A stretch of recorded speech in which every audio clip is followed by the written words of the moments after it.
Praise the Lord. Shekinah ஊழியங்களின் வேதாகமத்தின் இன்றைய தினதூது சங்கீதங்களின் புஸ்தகம் 125 அதிகாரம் 1 வசனம். கர்த்தரை நம்புகிறவர்கள் என்றென்றைக்கும் அசையாமல் நிலைத்திருக்கும் சீயோன் பர்வதத்தைப் போல் இருப்பார்கள் என்ற வேதவசனம் நமக்கு ஆசீர்வாதத்தை கொண்டு வருவதாக.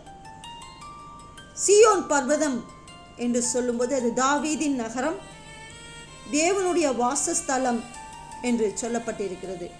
இது முழு இஸ்ரேலையும் தேவனுடைய ராஜ்யத்தையும் குறிக்கிறதா இருக்கிறது.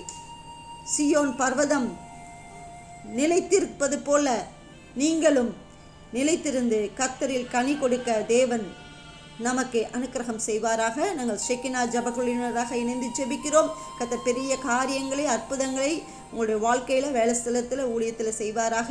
விசுவாசத்துடன் ஜபத்துடன் காத்திருங்கள். மாரநாதா. அல்லேலூயா.